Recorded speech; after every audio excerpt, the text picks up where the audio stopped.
Good morning, everyone, and it's lovely to see so many people joining us on a Sunday morning. I'm not sure whether it's a first for the Japan Society in London to hold a Sunday meeting, but it's certainly the first in my recollection. And it's wonderful that through the wonders of modern technology, we can all come together on a Sunday with Hans in Japan and viewers in London, other parts of the United Kingdom, in Holland and other parts of Europe, and in Japan, of course. My name's Heidi Potter. I'm director of the Japan Society here in London, and we're really pleased to be able to hear from Hans Brinckmann today, particularly in these rather strange times when we have seen so many changes that none of us could have imagined at the beginning of 2020. Our world seems to have changed very dramatically and very suddenly.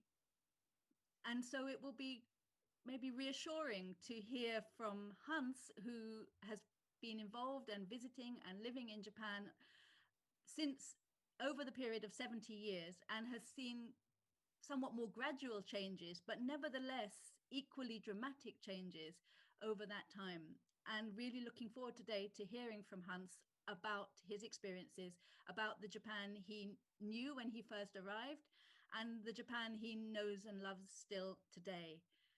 Some of you may already have seen today's Japan Times in the print edition, if you're in Japan, or online if you're not, where Stephen Mansfield has written a lovely review of Hans's new book, The Call of Japan, which ends, "The Call of Japan is an invitation from a master storyteller to partake in sights and experiences unknown to later generations." And so without any further delay, I'll hand straight over to Hans. So Hans is going to talk for about 45 minutes and then we'll have a little bit of time for questions. So please store up your questions or stick them in the chat. Hans, after that, I'd like to hand straight over to you and thank you very much indeed for joining us today in your evening in Japan. Thank you. Can you hear me? Perfectly. All right. Well, thank you very much, Heidi. And thanks for the invitation to give this talk today for the Japan, at the invitation of the Japan Society through you. Much appreciated. And I will try to stay within the 45 minutes. The reason that I'm giving this lecture today is because this year marks two anniversaries. One, it is 75 years since the end of World War II, and 70 years since my arrival in Japan in 1950 to work as a junior employee for the Kobe branch of a Dutch bank, the Nationale Handelsbank. As an early and still surviving European arrival in post-war Japan, I'm able to look back on most of this country's post-war history. My book, The Call of Japan, published in July by Renaissance Books in England, covers many aspects of Japan's post-war era. The early post-war years were so different from today, before a reliable long-distance telephone, television, central air conditioning, fast trains, the internet, computers, mobile phones, and whatnot, that I find it hard to believe that I actually did live and work in Japan in that dark age. The book is not an academic treatise.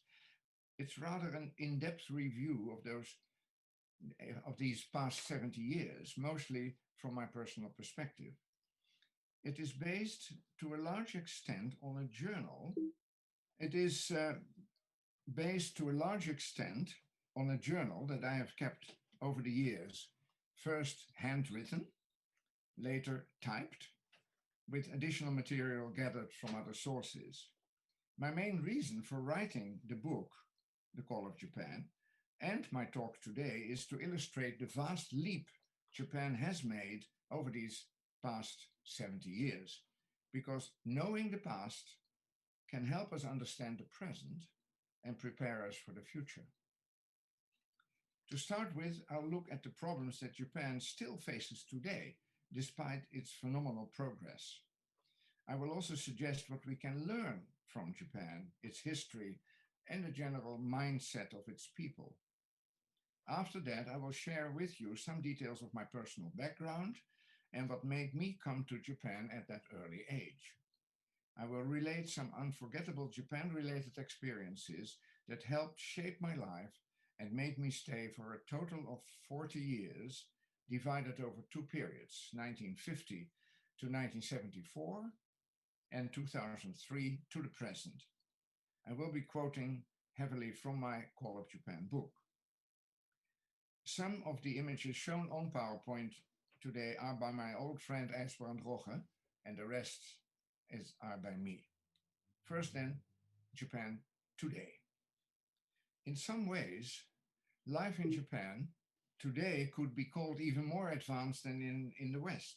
Think of the high-speed bullet trains, excellent garbage collecting systems, absence of littering on the streets. And in the present coronavirus pandemic, the observance of sanitary rules to minimize the spread of the disease. Taxis have automatic doors controlled by the driver. Most homes enjoy air conditioning, at least in some of the rooms. Toilets, both in private homes and elsewhere, are usually equipped with state-of-the-art electronic spraying and flushing tools. Yet for all its economic prowess and the superior quality of its infrastructure, medical care, cleanliness, and public safety standards, it also has some fundamental weaknesses. There are 5 areas that come to mind. 1, the virtual absence of natural resources like oil, natural gas, and essential minerals. 2, the frequency of earthquakes and other calamities. 3, a declining population. 4, troubled relations with its neighbors. And 5, a lack of decisiveness in dealing with these and other crucial issues. As for natural resources, Japan is almost totally dependent on imports. Until the 2011 disastrous Fukushima reactor meltdown, about 1/3 of Japan's energy needs was served by nuclear reactors, and the rest mostly by coal and imported oil and gas. Although none of the other nuclear plants suffered any damage, they were all temporarily closed down, as this made Japan fully dependent on foreign suppliers for its energy needs. It is therefore understandable that the government has been restarting some reactors, 9 so far. Japan's unavoidable reliance on foreign suppliers of not only coal, oil, and gas, but all other essential minerals like iron ore, nickel, copper, lead, zinc, precious metals, rare earth elements, etc., severely limits their political and diplomatic freedom in international relations. On top of that, Japan's food self-sufficiency rate, based on caloric intake, has been around 40% over the years, making it also largely dependent on food imports to feed its population. All this may help to explain Japan's generally neutral stance in world politics and their avoidance of criticizing or confronting any country that is a major supplier of any of these essential resources. Nevertheless, since the end of the Edo period, Japan's relations with its neighbors have almost always been problematic. In 1894, Japan invaded China and Korea, the beginning of its colonial empire, covering Manchuria, Taiwan, and Korea. During the Second World War, they added most of Southeast Asia to their occupied territories. Of course, Japan's defeat in 1945 also meant the end of their empire, but the resentment over their wartime rule is continuing in some countries. In South Korea, bitter feelings about wartime forced labor and the use of comfort women to provide sex to the Japanese military have not gone away. Relations with China have not been without tensions either. Think of their different views on the so-called Nanking massacre and the ongoing dispute around the Senkaku Islands. Although both sides try to focus more on trade and cooperation, Japan's close links to the United States are a potential problem, especially since America under Trump has become increasingly hostile to China under Xi.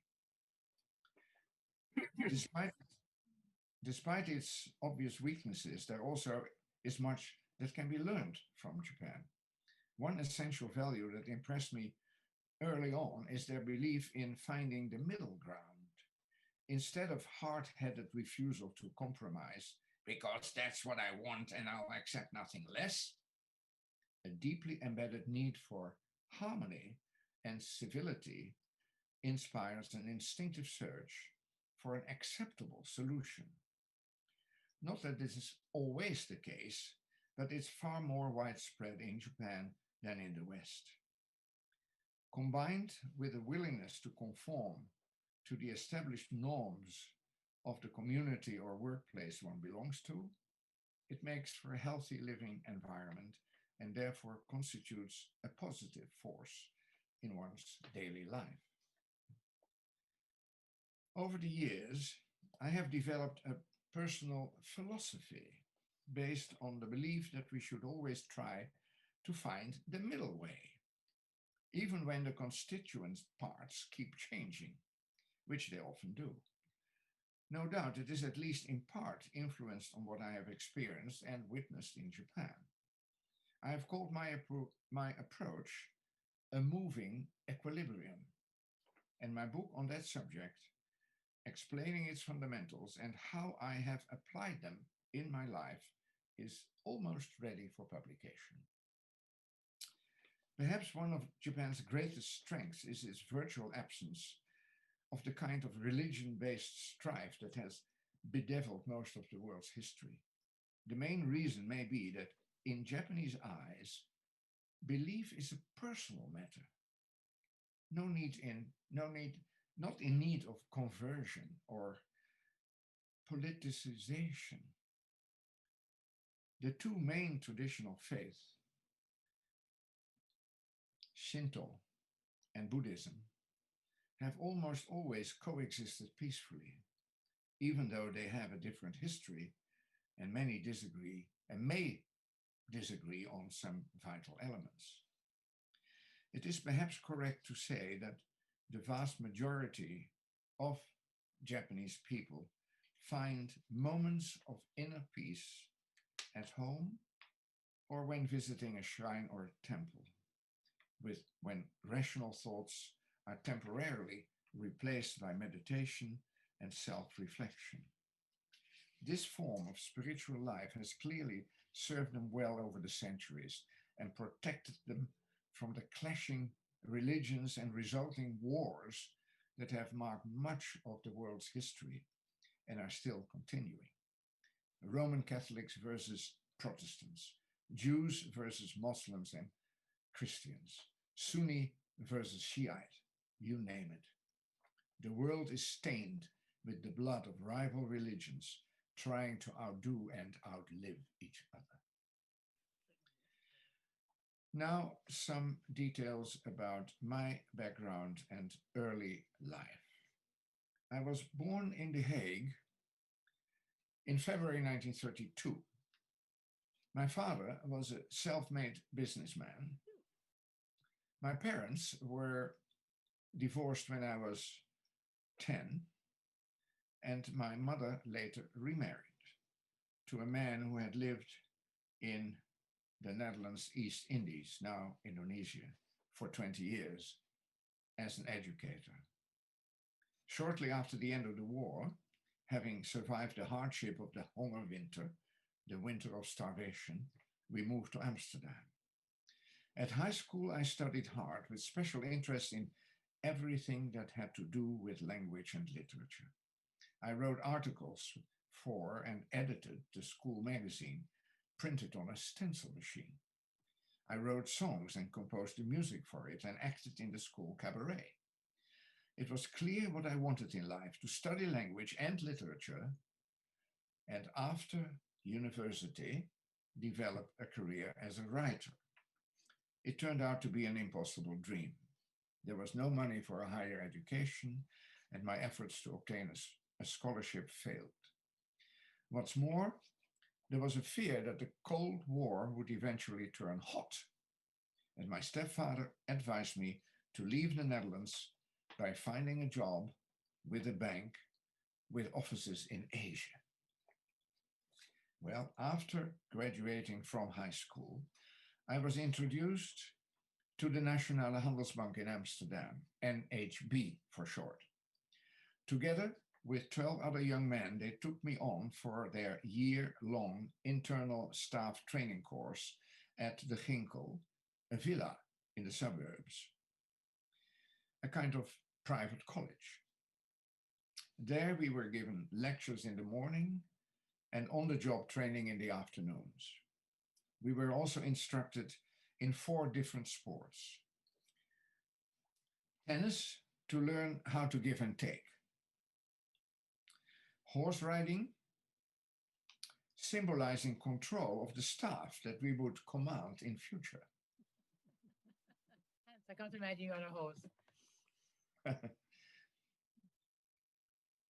Fencing, to deal with the competition. And swimming, to stay afloat under all circumstances.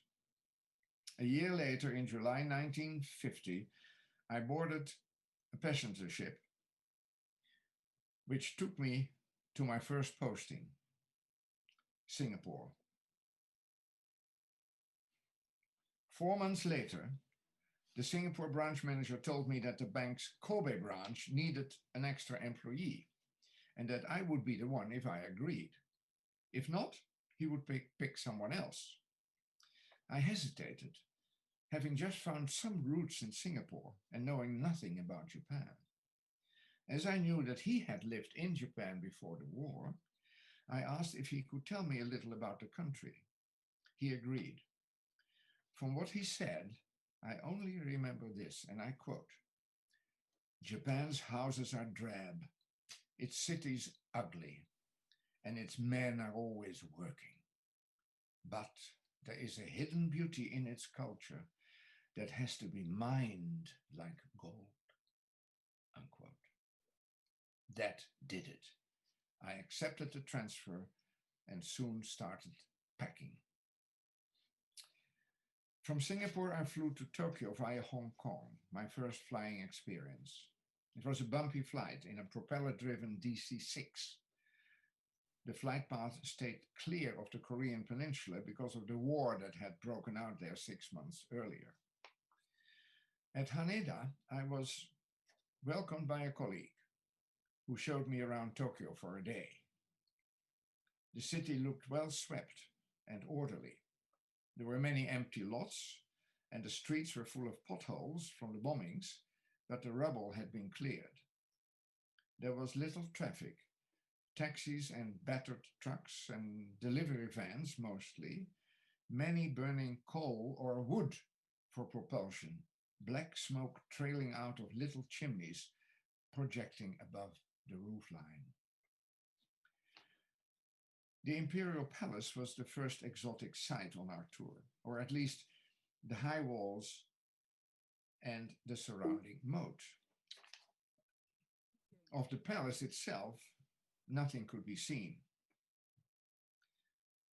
Across the moat from the palace was the Marunouchi business district. One of its buildings had become the headquarters of General Douglas MacArthur, the supreme commander for the Allied powers. The Japanese, I was told, venerated MacArthur because he was not only more powerful than the emperor at that time, but seen to be so, once the emperor had crossed the moat and paid the general a formal and highly symbolic visit. Well, after this one-day tour, I took the steam train to Osaka, second class, ticket price 1,240 yen, about $4 at the time, £1 and 5 shillings. At Osaka station, I was met by the manager of the bank's sub-branch in Osaka, Hans Alberts, who told me that I was to live with him in Tarumi, a suburb of Kobe, in part of a rather beautiful Japanese house with tatami and fusuma. I was assigned the smaller of the two bedrooms and given junior access to the common facilities.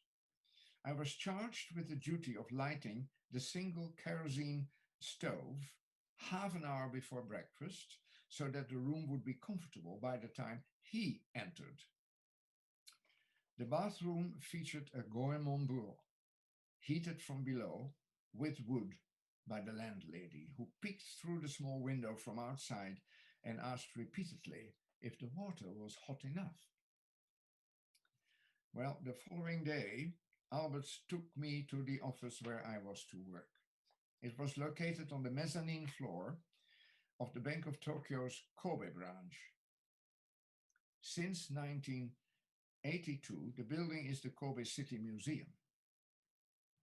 When I arrived, there were 5 Dutch staff.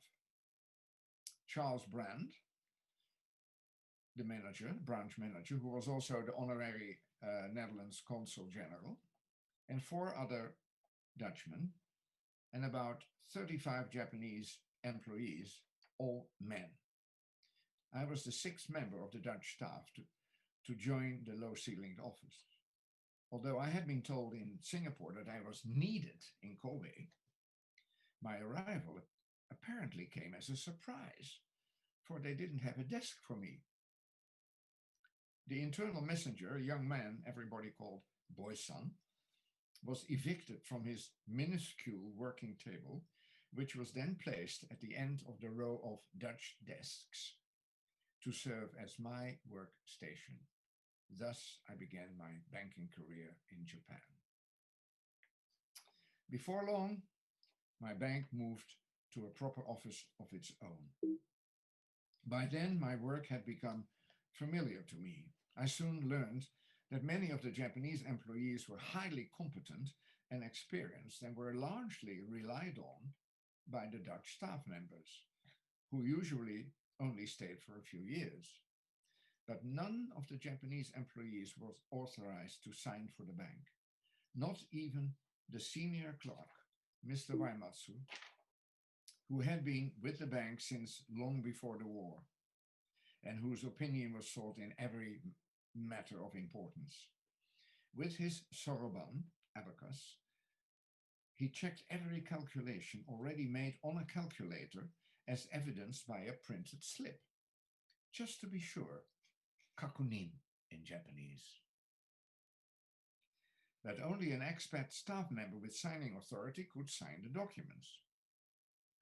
When I arrived, there were no female employees, as women normally stayed home to take care of household duties and were not expected to work outside. A few years later, unmarried women were hired too, but their salary scales ended at age 29, by which time they were supposed to be married. Once I became Tokyo branch manager in 1961 at age 29, I ended that practice and also gave full signing powers to competent Japanese male employees. We made long days, including Saturday mornings.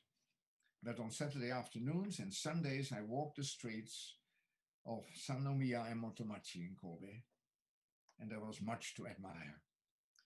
The orderly fruit and vegetable stands, displaying their wares in well-polished, shiny pyramids, the strong smell of tea leaves being roasted in a storefront for all to see and savor, the huge lined-up vats of tsukemono, pickled vegetables, cured for months or years in sake dregs, price varying with age, like wine, and of course, fresh fish, which I enjoyed sampling. The most vivid, remembered image of Kobe streets in the early 1950s is of a very different kind. That of white-robed, crippled war veterans begging for some money and respect. Some played an instrument, others brought wind-up gramophones from which emerged nostalgic military songs. They managed to maintain a kind of bitter, accusing dignity in the face of the embarrassed indifference from the equally beaten but still functioning populace, who scurried past, minding their own business, trying hard not to see them, some tossing a furtive coin into a collection box. In the 1950s, most Dutch and other Western men posted in Japan were unmarried. As young men need companions, after work, most of us ended up in some kind of nightclub. In Kobe, the casino and the Morocco were our favorite clubs, where many of the girls spoke some English. Another thriving club was the Shinseki, patronized mostly by Japanese salarymen, some of whom drank so much that they collapsed on the street as they headed home. I remember a taxi maneuvering around bodies lying on the street, some still clutching their briefcases. For foreign expats, social interaction with Japanese citizens was largely confined to societies like the Japan-British Society and the Japan-Netherlands Society, both of which accepted me as a member. I also joined the Kobe Amateur Dramatic Club, which plays in English for the foreign community. The annual weekend trips to some hot spring or other resort with the whole staff of my bank branch, were always very enjoyable affairs. After daytime sightseeing, we all joined for the evening dinner at the ryokan where we were staying for the night. There we relaxed with lots of drinking and games and laughter.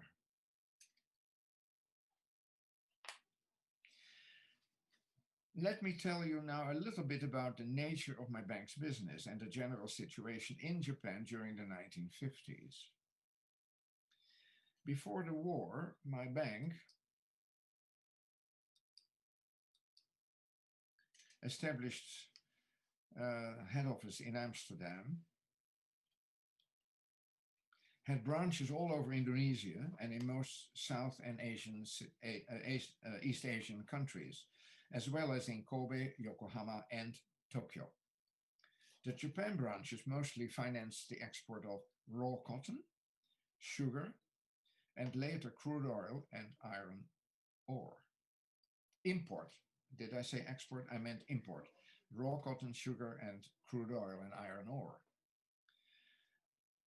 The Kobe and Tokyo branches were reopened in 1948. Besides my bank, there were 13 other foreign banks, including 2 British banks, the HSBC and the Chartered Bank. They all had pre-war branches in Japan and were allowed to reopen after the war. No new foreign banks were given licenses until the mid-1970s. During the almost 8 years of the occupation, which ended in April 1952, Japanese commercial banks were required to use resident foreign banks like ours for all their international transactions. Even after those restrictions were lifted, Japanese banks often preferred to work through resident foreign banks like ours, as we paid them promptly for export bills presented and provided up to 180 days after import financing for imports. This was crucial at a time of great shortage of funds. In that and other ways, a small number of foreign banks like the NHB contributed greatly to Japan's post-war recovery.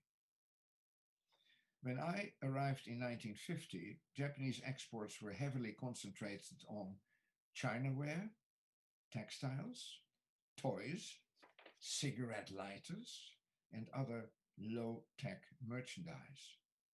Over time, they shifted to more advanced products such as electric fans, radios, pocket calculators, and eventually heavier industrial goods such as steel, ships, cars, and electronic equipment.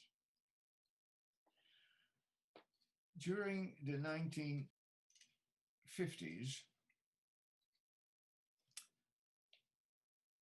Osaka fast rose in importance, as many of Japan's major trading companies were headquartered there. For this reason, NHB had established a tiny sub-branch located in a corner of the banking hall of a major branch of the Bank of Osaka, formerly Sumitomo Bank. Believe it or not, these two tiny rooms used to be toilets, men's and ladies'. The chest-high gray granite cladding and separate doors proved it. Perhaps it was a typical example of Dutch frugality. This minuscule Osaka sub-branch did not have its own banking license and therefore could only act as a receptacle for the Kobe branch. But it soon became the main source of interbank business for Kobe. The volume of export bills and import letters of credit reaching this humble little outpost was staggering. Judging by our frantic activity alone, Japan was definitely on the way up. In April 1954, I was transferred to the Tokyo branch office, the headquarters for Japan, located in a pre-war brick building in the Marunouchi district that had survived both the 1923 earthquake and the war. The Kobe staff commiserated with me over my transfer. I was told it would be more difficult to make friends in Tokyo because the kantomon were cold. Once I had settled down in Tokyo, the nature of the kantomon soon began to look to me more like sophistication, an interest in all things Western. But even some of Tokyo's citizens clearly found it difficult to adjust to the changing mores. Once, a young Japanese couple walking hand in hand and exchanging quick kisses drew scandalized stares from passers-by, some actually stopping to shake their heads at this indecent, obviously American-inspired public display of affection. Well, after 6 years' service without any official days off, I was entitled to a 6 months home leave. My journey by KLM took 3 days, as airplanes only flew by night. As airplanes only flew by daylight. We made overnight stops in Bangkok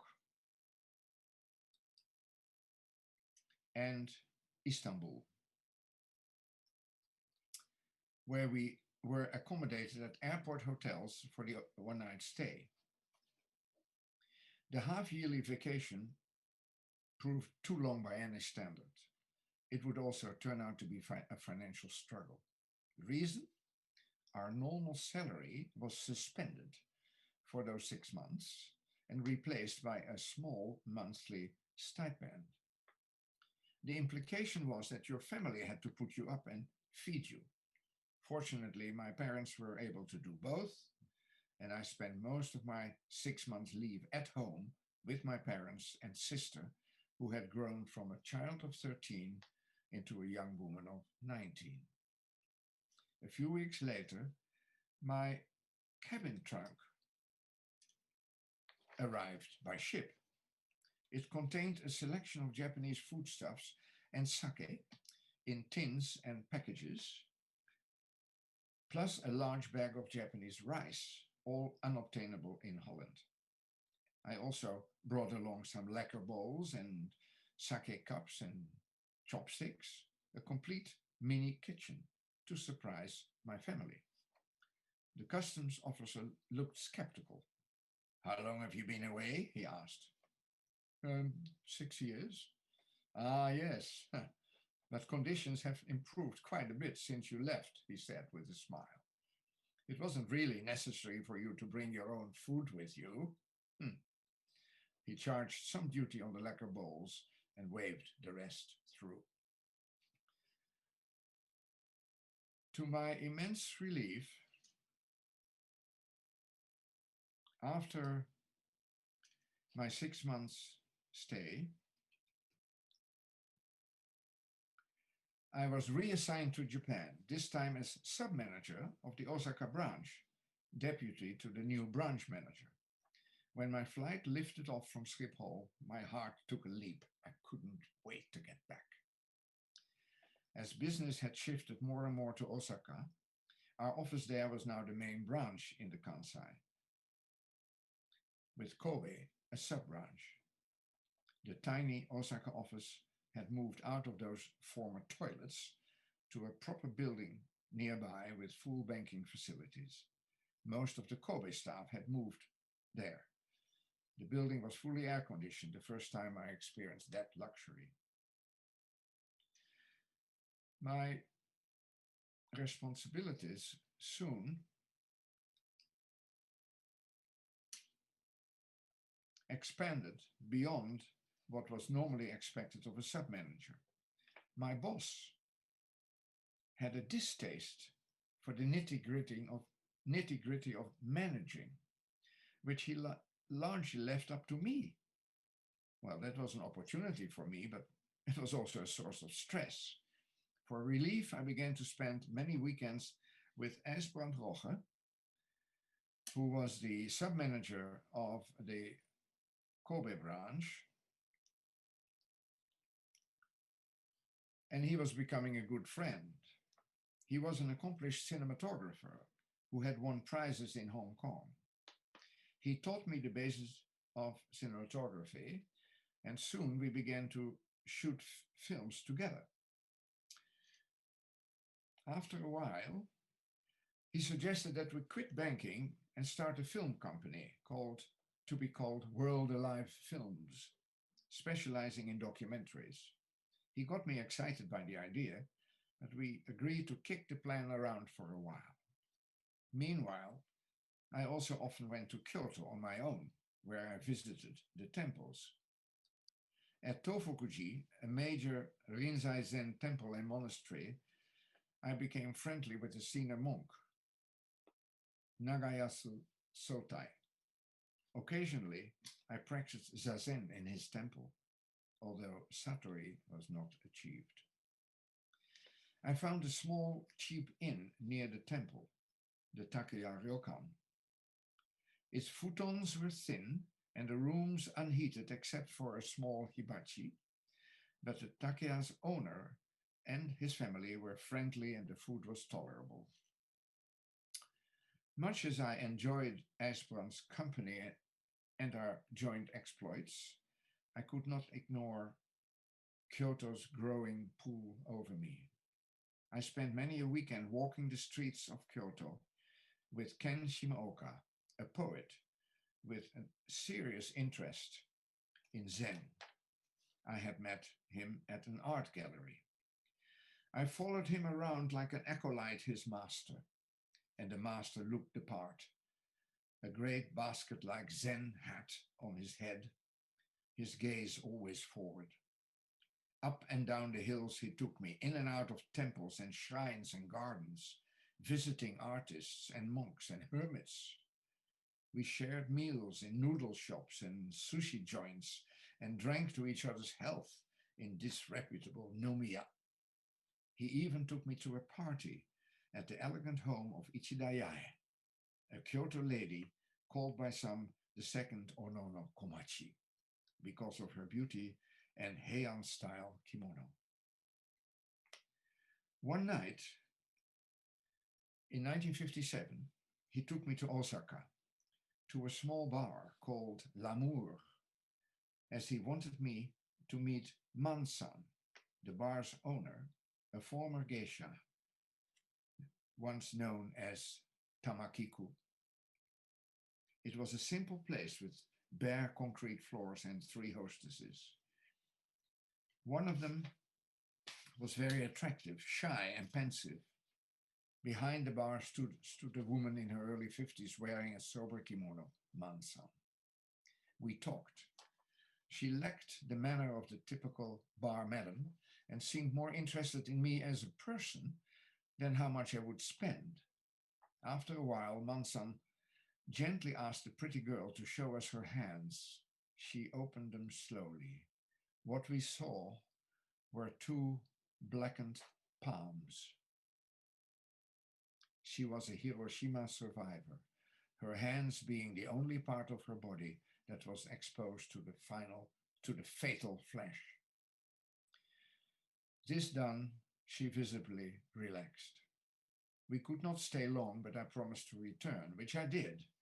But although Man-san was always very kind, the place depressed me, and when the Hiroshima girl left, I stopped going. As the Golden Week 3-day holiday was coming up, I decided to explore the Kil Peninsula, Wakayama Peninsula, southeast of Osaka. It was and still is known for its large temperate rainforest and its many waterfalls. This solitary journey has remained engraved in my memory because of the way nature and history seem to have fused here. History was dripping from every gnarled pine tree and every weathered temple roof. Here a haiku poet had rested his limbs. There a lady, fleeing from the Genji usurpers, had spent the night on her way to exile. Wherever you went, there was always some myth or legend, some literary allusion or heroic feat marking the place. And there was a lot of evidence to support them.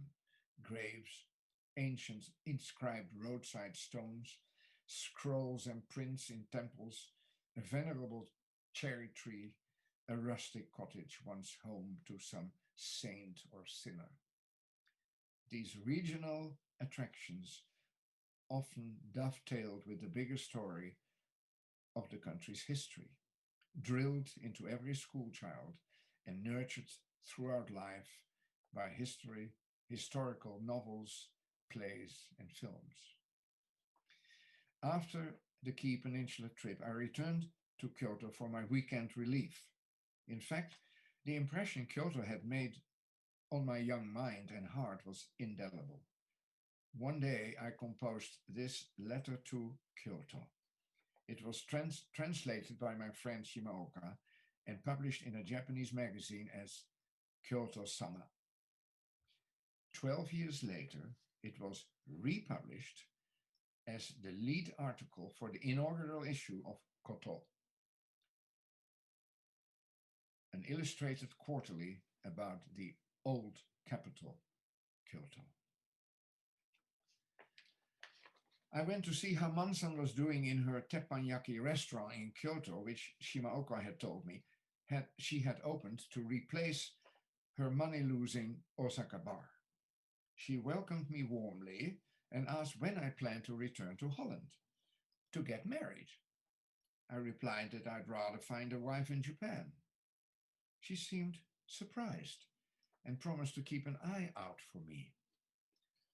Soon thereafter, on a Saturday morning in October 1958, while I was sleeping late in my usual Takeya Inn, My telephone rang. It was Man-san. This is a summary of our conversation. I promised to look around for you. I know a lovely young lady in Nagoya. Her name is Yoshida Toyoko. She's studying Japanese literature and speaks English. You're a type, exactly, I think.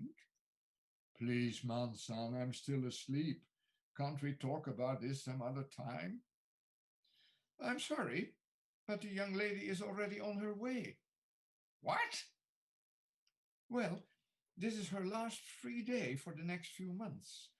She is half a year away from graduation at her Nagoya University and is very busy with her studies.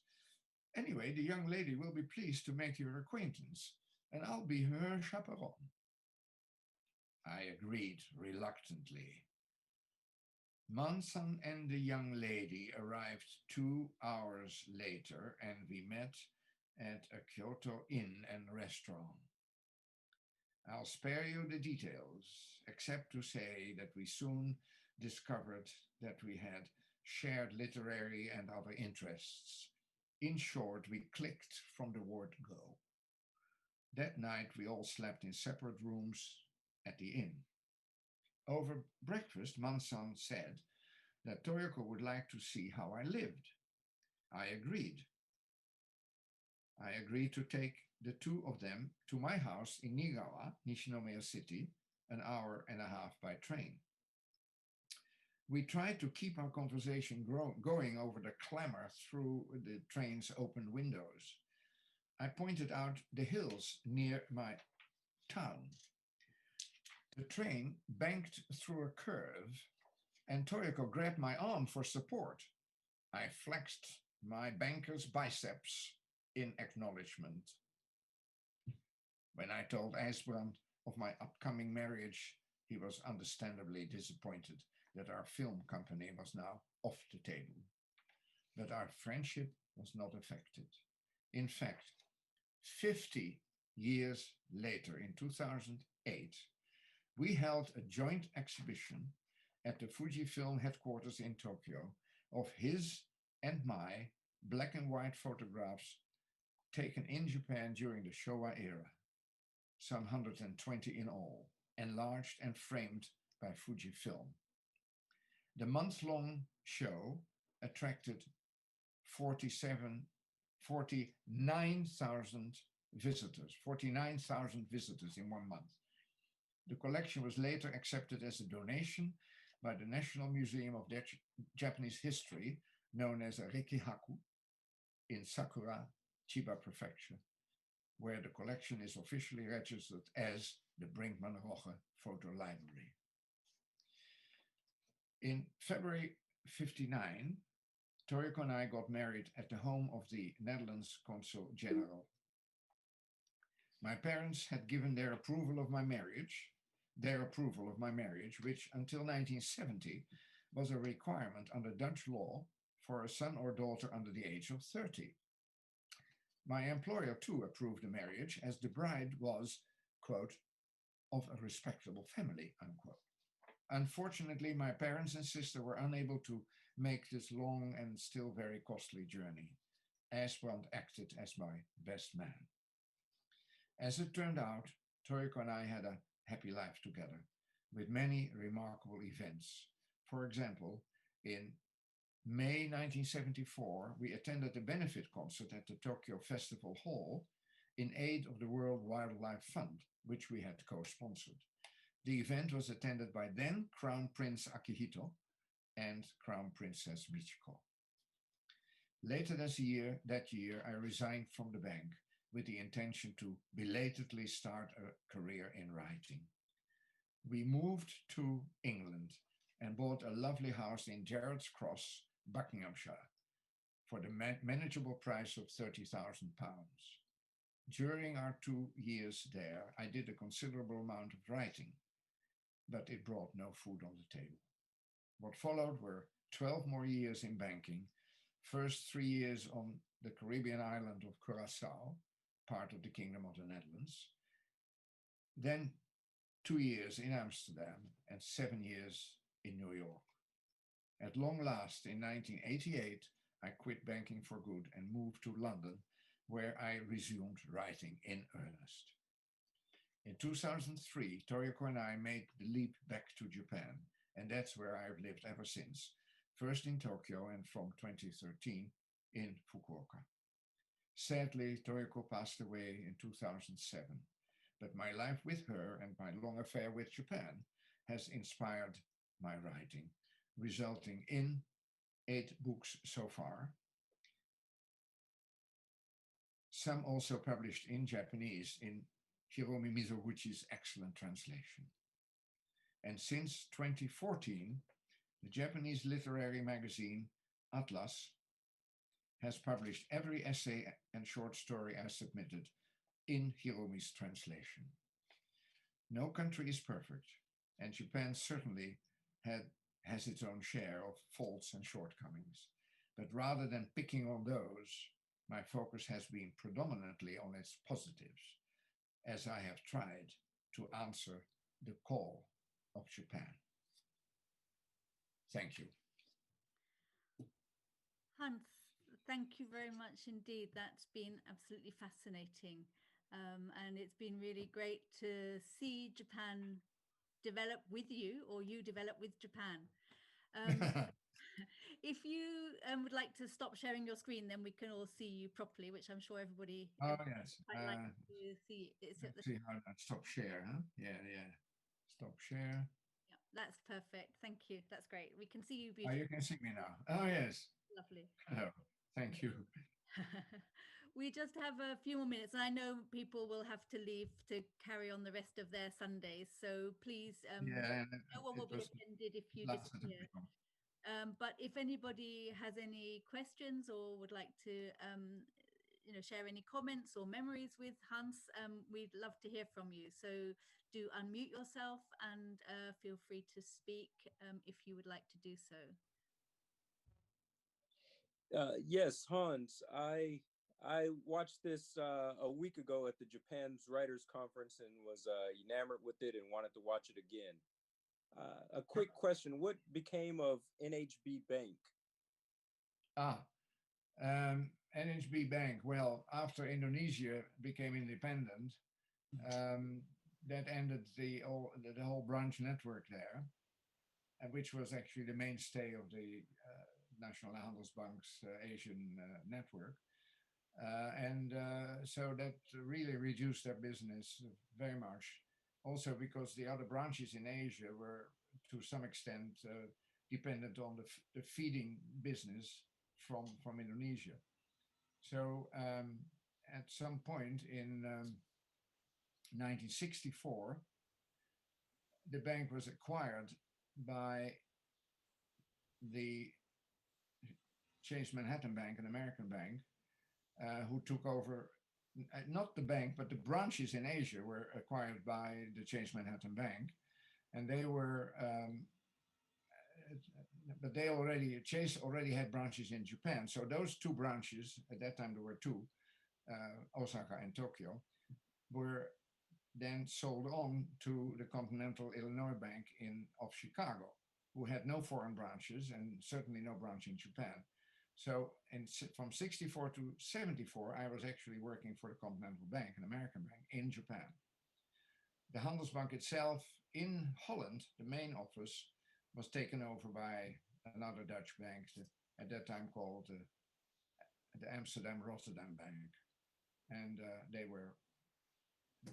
they absorbed everything that they had in Holland. Okay, thank you. Very elaborate answer. Sorry. Other answers? Other questions, I mean? Somebody has put a question in the chat, Hans, from Karen and Lucy. They've asked, can you tell us what happened to the films you created together with Jorge? The films, well, we didn't create many films because we never went ahead and to quit the bank and start this film company. We have a few that we made together, but they were more like amateur films and nothing professional about it. Although Ijsbrand, I must say, he lives in Amsterdam, he's still around, he is 4 years older than I am, and he is an absolute. He is one of the top YouTube characters, shall we say. He has I think 1,500 clips or something on YouTube, and some of them also include the films that we make together. So you could, if you look for at YouTube for, in fact, even Hans Brink, I have about 5 or 6 clips, I think, on YouTube. So you might find them there.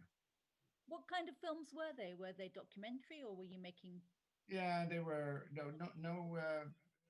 they were documentaries. Yeah, for instance, one of them was made during the Ampo Hantai demonstrations in Japan, which was a massive demonstration against the Japan-American security alliance that drew the opposition of many students in particular, and massive indeed demonstrations were going on, and Iceland and I made a film of that, and a few other things. Oh, it'd be interesting to see that. Yeah. Can I come in, Heidi? It's Andrew here. Andrew, yes. Hans, the warmth and affection you have for Japan shone through everything you've said this morning, and it's been lovely. I was very struck in the Japan Times review by the comment that you encountered deep-seated xenophobia, and you said there was a facile disregard of wartime atrocities. Could you say it again, please? That last one. Well, I was struck in the Japan Times review of your book, that you encountered what they quote as being deep-seated xenophobia and a facile disregard of wartime atrocities. Can you speak to that a little bit and how that changed and evolved during your time in Japan? I think, well, I'm not quite sure how to respond to that. There was a strong need, I think, after the war to forget about the war. Just that's the past. That was a big mistake, but now we have become a different country. So let's not talk about the war. That was one thing. Another thing is that there was also a certain negative attitude towards foreigners in general. Sometimes I experienced that too. So it was very complicated, because on the one hand there was a great need to learn from the West and move on with the times and become a different nation in which contacts with Western countries, America, European countries would be helpful. On the other hand, there was also a certain that we were not easily accepted as Westerners in Japanese society. It was complicated, and we were always sotomono. We were outsiders, and that took many years to gradually lessen and become more, as Japanese themselves went more abroad on holidays, etc., and work. It's declined, and I have no problem with that now at all. I don't know. That's very interesting. We have one other little question is what drew you to Fukuoka in the end to settle? What took me to, well, at first it was a matter of escape from Tokyo after the Fukushima disaster, which for a while also threatened Tokyo. And there was a massive exodus from Tokyo at that time, because it wasn't clear whether the radioactive effect from Fukushima might also impact Tokyo. Mm-hmm. Well, I then escaped to Fukuoka because I knew that I had already been there many times, because Hiromi, my translator, become a close friend also with her husband. They lived there, and I thought, oh well, if I move there, then we can also work together. So I went up back and forth a number of times. And then that worked out so well also in preparing for my first book, which was published in, well, anyway, I forgot now. But anyway, that worked very well. And so then finally, I thought after I lost my wife, some years after that, I thought there's no point in living alone in Tokyo. Whereas my work is all the time connected with Hiromi in Fukuoka. So I decided to move. And I really love Fukuoka. It's a wonderful place. Very good. And it's not as huge as Tokyo, but it is certainly a big city and it has all the conveniences and luxuries of a good city. Fantastic. Well, we've kind of come to the end of our time, but if there's anybody who has any question, leaping quickly. Otherwise... Can I ask something? Please. I'm fascinated by your talk, and I just wondered. I mean, it's before your time, but I'm curious as to, the bank sort of resumed after the war, and yes. I'm curious to know what whether it had to start entirely from scratch, or whether at the end of the war, the books were delivered intact, and there was anything left at the end of the war of the bank. Well, I wasn't here when immediately after it restarted. It started in 1948. I arrived end of 1950. By that time, there was, again, as I mentioned earlier, Japan had started exporting and also needed a lot of goods to import. And because the pre-war foreign banks in Japan were allowed to reopen after the war, and Japanese banks were, during the occupation period, were not allowed to do any international business.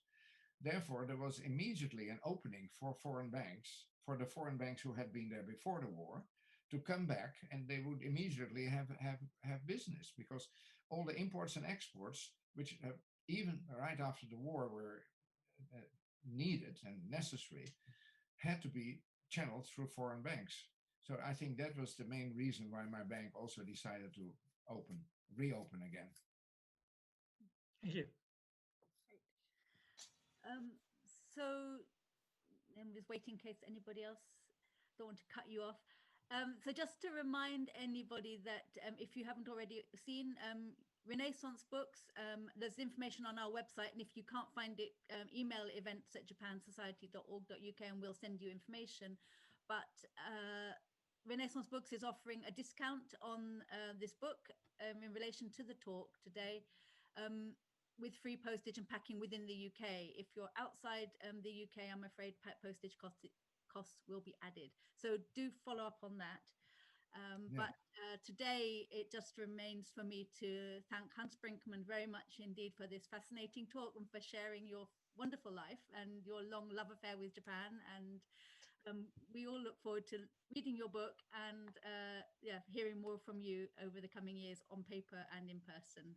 Hans, thank you very much. Thank you very much. And I want to also thank all the people who joined today.